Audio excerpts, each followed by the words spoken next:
안녕하세요. 화학자 장웅재입니다. 자연계에 존재하는 물질과 만물의 이치를 공부하는 물리, 그리고 세상을 구성하는 모든 물질의 변화를 연구하는 화학. 과학의 발전은 보편적인 물질의 범위를 넘어 내부적인 구조와 설계에서 유래하는 다음 단계의 초월적인 물질에 대한 접근을 가능케 하고 있습니다. 그리고 아는 만큼 보인다는 이야기처럼 새로운 지식으로 바라본 세상은 이미 다음 단계의 물질로 이루어져 있기도 했습니다. 오늘 이야기는 보편적 규칙을 넘어선 물질들과 메타물질, 그리고 그 이후의 이야기입니다. 메타물질이라는 단어를 들어보셨나요? 물질을 구분짓는 메타는 게임에서 가장 승률이 높고 효율적인 전략을 일컫는 데 사용되는 메타와는 무관한 그리스어로 다음에, 넘어서다, 초월하다는 뜻을 갖습니다. 즉, 자연계에 존재하는 물질이 기본적으로 갖는 물리적 성질을 인위적인 설계나 구조 변경을 통해 초월적 특성으로 발현시킨 물질입니다. 일반적으로 강도나 전기 전도성, 굴절률과 같은 물질의 성질은 그 물질을 구성하는 원소가 무엇인지에 의해 결정되며, 그보다 구체적인 화학적 성질 역시 분자에 지배됩니다. 하지만 메타물질은 이들의 내부 구조 형태와 배열에 의해 성질이 결정됩니다. 금이나 구리와 같은 성분 자체의 성질이 아닌 그 안에 아주 작은 격자나 반복적인 기하 구조를 통해 자연에 없던 성질을 유도하는 방식인 셈입니다. 단순히 기하학적으로 아름다운 구조가 아닌가 의심스럽지만, 대표적인 예시로 영화나 소설에 등장하는 투명 망토가 있습니다.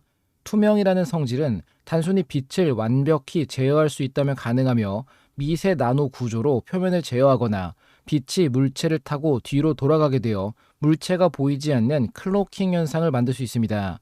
이것이 가장 유명하고 현실적인 메타 물질 연구 방향입니다. 이를 위해 굴절률이 음수가 되도록 구조를 설계하는 것이 중요한데, 수학에서도 마이너스의 개념이 탄생하는 것이 얼마나 혁신적인 사건이었을지 상상해 본다면, 그보다 실제적인 물리량 및 물질의 특성이 0보다 작은 음수 영역에 성립하는 것은 더 상상하기 어렵습니다. 만약 음의 굴절률을 갖는 매질을 만들어낼 수 있다면 틀린 그림 찾기처럼 우리의 뇌를 해킹하는 듯한 기묘한 현상들이 관찰됩니다. 이제껏 어떤 특성들에서 음의 영역이 관찰되었을지 순서대로 따라가 보는 것도 재밌습니다. 그 시작은 생명의 근원이자 지구 환경의 핵심인 물입니다. 물은 고전적으로 고체, 액체, 기체의 세 가지 상으로 이루어지며, 상전이라는 과정을 통해 온도와 압력 조건에 따라 상을 변환합니다. 대기압하에서 물은 0도씨에서 고체로, 100도씨에서 기체로 변화하는 것과 같습니다. 각 온도와 압력에서의 상전이 기준들을 도표로 나타낸 상도표를 살펴보면, 보편적 물질들은 고체와 액체의 융의 곡선이 양의 기울기로 이루어집니다. 하지만 물은 이와 달리 음의 기울기를 갖는 것으로 알려져 있죠. 기체보다는 액체가, 그리고 액체보다는 고체가 더 조밀하게 모여 있어 밀도가 높은 것은 상식적인 해석이지만, 이와는 달리 고체인 얼음은 액체인 물보다 밀도가 낮아 물 위에 떠오른다는 사실이 여기 기인합니다. 보편적 물질에는 압력을 가하면 점차 고체상으로 변하나, 얼음은 압력을 가하면 녹아 물이 되는 이유입니다. 이를 음의 융의 곡선이라 부르며 지구에 생명이 탄생할 수 있던 중요한 요건 중 하나로 여겨집니다. 음의 융의 곡선이 물 고유의 성질인가 하면 그렇진 않습니다. 몇 가지 물질이 더 알려져 있는데, 대표적으로 15족 원소인 원자번호 83번 비스무트입니다. 비스무트는 응고될 때 부피가 약 3.3% 팽창하는데, 액체 상태에서는 금속 결합으로 무질서하게 뭉쳐있다 고체가 되면 공유결합 특성이 강해지며 육방 전개에 빈 공간이 많은 결정 구조를 이루기 때문입니다. 또한 같은 15족 원소인 원자번호 51번 안티모니 역시 동일합니다. 음의 융의 곡선을 가는 특성은 합금으로 만들면 냉각 시 수축하는 일을 막을 수 있어 복잡한 문양을 찍어내는 정밀 주조나 활자 합금에 사용될 수 있습니다. 여러분이 들어보셨을 서구권 최초의 금속 활자 42행 성설을 인쇄한 구텐베르크 활자가 납과 안티모니, 그리고 주석의 합금으로 이루어졌으며, 금속 세공사 출신이었던 구텐베르크는 합금 실험을 통해 누구보다 성공적으로 금속 활자를 만들었습니다. 또 다른 음의 특성은 뜨거워지면 물질이 수축하는 음의 열팽창입니다. 대부분의 물질은 온도가 오르면 구성 원자의 진동이 커져 부피가 늘어납니다. 금속을 결착시킬 때나 온도계를 설계할 때 등 열팽창은 유용하게 사용된 특성입니다. 또한 물질의 열 팽창을 고려해 파손을 방지하기 위한 유격 구조를 도입하는 방식으로도 활용됩니다. 하지만 음의 열 팽창 특성을 갖는 물질은 반대로 움직입니다. 이는 주로 강성 단위 모드라 불리는 독특한 결정 구조 덕분입니다. 대표적인 물질로 텅스텐산 지르코늄 등이 있습니다.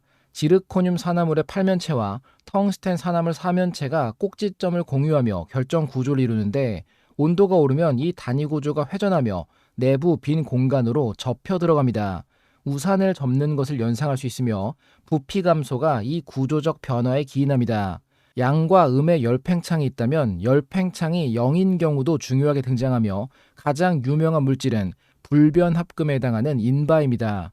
니켈과 철의 합금으로 열 팽창이 거의 0에 가까우며 자기적 변형과 열 팽창이 서로 상쇄되는 현상을 이용해 정밀시계나 GPS 위성 부품 등 초정밀 장비에 필수적입니다. 조건에 따라 변하지 않는 물질은 극한 환경으로 갈수록 더 중요해지는데, 물질을 사용하며 온도 변화는 여러 이유로 발생하는 만큼 구현할 수만 있다면 가장 중요한 특성이 됩니다.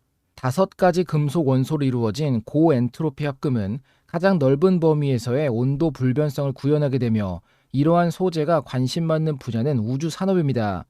화성의 낮과 밤 온도 변화는 170 켈빈의 범위를, 그리고 가장 먼저 인간의 생활권에 편입될 것으로 기대되는 달은 무려 300 켈빈의 범위를 갖습니다. 일반적인 금속으로 기지를 건설한다면 급격한 온도 변화의 반복으로 순식간에 부러져 모두 파괴될 것이 확정적입니다.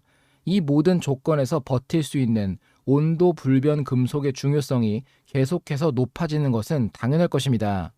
조금 더 본격적인 이야기로 들어간다면 매우 낯선 단어가 먼저 등장하는데, 바로 오세틱이라는 표현입니다. 간혹 국문으로 팽창 소재 혹은 증수 소재와 같이 불리기도 하지만, 권장되는 표기이자 더 편리한 방식은 발음 그대로 오세틱이라 부르는 방식입니다. 원리상의 명칭은 음의 푸아송비 소재가 되는데, 오세틱의 탄생 과정을 먼저 알아보죠. 오세틱은 1991년 네이처지에 유기분자의 구조적 특이성을 소개하며 처음 등장합니다. 보편적인 양의 푸아송비 물질이 아닌 음의 푸아송비 물질을 합성하는 데 성공했으며, 구조적으로 내부 접힘 형태를 가져 당겨 늘렸을 때 오히려 부피가 커지는 특성을 갖게 됩니다. 푸아송비는 간단히 이해할 수 있는데, 재료에 인장을 가하면 당기는 방향으로는 늘어나지만 그의 수직인 방향으로는 수축하게 됩니다. 그 비율을 정의할 때 변화율 비에 음수를 붙여 결과값을 양수로 만들어주게 되는데, 만약 두 수치 모두가 증가한다면 최종적인 비율은 다시 음수가 됩니다. 이 소재의 발견자들은 과학적 표기인 음의 푸아송비 물질이라는 어렵고 딱딱한 말보다는 증가하다, 성장하다라는 뜻을 가는 그리스어 오세티코스로부터 오세틱이라는 이름을 사용하겠다 밝힙니다. 만약 이 단어만 보고 식물의 성장을 촉진하는 호르몬인 옥신을 떠올렸다면 정확합니다. 같은 어원에서 유래한 단어입니다. 오세틱 소재는 의외로 자연에서 자주 사용되는데, 고양이의 피부가 바로 오세틱 특성을 갖습니다. 고양이 액체설이라는 이론도 있듯 매우 좁은 공간을 두개골만 통과할 수 있으면 고양이는 어떻게든 비집고 들어올 수 있습니다. 만약 사람이 좁은 공간을 지나친다면 당겨진 피부가 긁히고 찢어지는 등 간단히 손상이 발생하지만, 오세틱 구조는 충격 흡수와 파괴 인성을 극대화한 효과가 있어 고양이가 좁은 틈을 빠져나갈 때 피부가 늘어나도 얇아지지 않고 두께를 유지해 내부 장기를 보호할 수 있도록 만듭니다. 도마뱀과 뱀의 피부도 역시나 오세틱에 해당합니다.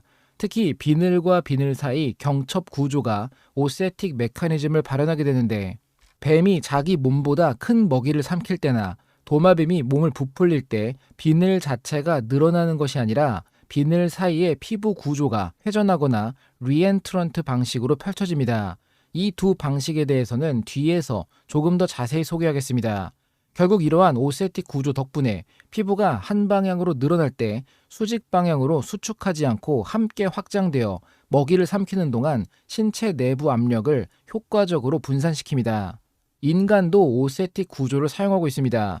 바로 인체에서 가장 큰 힘을 받는다는 아킬레스건입니다. 아킬레스건은 늘어날 때 오히려 가로로 굵어지며 파열을 방지합니다.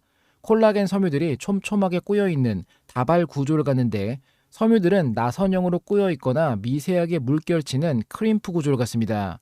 일반적인 실이나 고무줄의 경우 당기면 가늘어지는 것과 달리 아킬레스건의 콜라겐 다발은 나선형 섬유가 옆으로 펼쳐지고 섬유 마디마디가 회전하며 벌어져 오히려 부피를 가로 방향으로 미세하게 확장시킵니다. 결국 특정 부위에 대한 응력 집중을 막고 충격 흡수가 가능해집니다. 오세틱 구조의 특별함은 늑대고기에서 최근 다시 이야기되었습니다. 수많은 생물만큼이나 다양한 특성이 있듯 이전까지 늑대고기가 관심받던 이유는 영하에 가까운 깊은 바다에서도 체액이 얼지 않고 생명을 유지할 수 있도록 만드는 천연 부동액 효과의 단백질을 보유하고 있다는 점이었습니다. 그리고 최근 발견된 사실은 늑대고기가 단단한 폐류를 어떻게 깨물어 먹는지 그 이빨에 대한 연구 결과로부터 늑대고기 이빨이 오세틱 구조를 갖는 물질이라는 사실이었죠. 늑대고기 이빨은 수많은 다공성 다발을 보유하고 있었으며 이 구조적인 특성에서 오세틱이 발현됩니다. 송곳니 모양 치아의 굴곡도 및 근관망 분석 결과 조밀한 내부 구조를 이루는 것이 확인되며 압력 하중이 가해지는 전후 광물화된 물질과 근관의 형태를 볼 때 내부적인 구조 변화가 발생해 구조 굽힘으로 압력이 가해질수록 오히려 더 단단해질 수 있습니다. 오세틱 구조가 발견된 후 인간은 과학기술을 통해 다양한 분야에서 유용하게 활용하고 있습니다. 앞서 등장했던 리엔트런트는 건축이나 기하학에서 안으로 굽어 들어간 혹은 오목한 상태를 뜻합니다. 외부로 힘이 작용하면 펴져 손상 없이 확장될 것을 예감할 수 있죠. 리엔트런트 구조가 사용되는 분야는 주로 의료기기입니다. 특히 혈관 스텐트에 사용되는데 일반적인 혈관 스텐트는 혈관 내부에서 옆으로 넓히면 길이가 줄어드는 성질 때문에 목표 위치에서 어긋날 위험이 있었습니다. 반면 오세틱 구조로 설계된 스텐트는 옆으로 확장될 때 길이도 함께 늘어나거나 유지됩니다. 덕분에 혈관벽에 잘 밀착되고 위치 이탈 없이 정확한 시술이 가능해졌습니다. 반복적인 팽창과 수축이 이루어지는 심장 패치로도 필수적으로 사용되어야 하는 구조죠. 또 다른 오세틱 효과 구조로 카이랄이 있으며 회전 구조도 사용됩니다. 특히 회전 구조는 앞서 음의 팽창률의 구조적 특성과 유사하게 보이기도 하지만 힘이 가해지며 회전이 발생해 부피가 팽창하는 방식으로 작동합니다. 이를 가장 잘 묘사하는 것은 오히려 애셔의 판화이기도 한데 새가 물고기로 변하거나 육각형이 입체적인 새 모양으로 변하는 패턴은 오세틱 구조의 회전 유닛 원리와 매우 흡사합니다.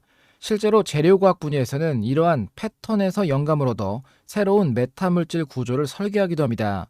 오세틱 소재는 테러나 사고로 인한 폭발이 발생할 때 일반적인 콘크리트 벽이 충격을 받아 옆으로 퍼지며 부서지는 것과 달리 오세틱 폼을 내장한 방호벽은 충격파가 닿는 순간 그 지점으로 소재가 농축되어 세게 때릴수록 그 지점이 더 단단해져 파손을 막을 수 있습니다. 물질 측면에서 도달한 특성을 구조적 제어로 한 단계 더 초월하는 셈입니다. 일상 속에서도 오세틱을 찾아볼 수 있는데 바로 신발 밑창 구조 중 오세틱이 적용되는 사례가 있습니다. 나이키의 프리 시리즈 중 일부는 발이 지면에 다 팽창할 때 밑창도 같이 넓어져 접촉을 높이고 충격을 흡수하도록 오세틱 패턴 구조를 실제 적용해 구현하기도 했습니다. 러닝화를 구입할 때 바닥 패턴도 한번 눈여겨보는 것도 재밌겠습니다. 물질의 구조적 진화 과정을 따라가 본다면 다음 단계를 체감할 수 있습니다.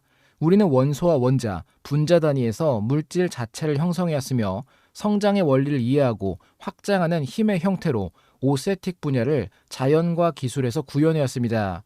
이를 포함해 자연의 설계를 모방한 인간의 궁극적 공학기술로 메타물질이 계속해서 관심받아왔으며 이제 사람들이 주목하는 것은 형태의 한계를 초월한 궁극의 소재를 할 수 있을 토티몰픽이라는 영역입니다.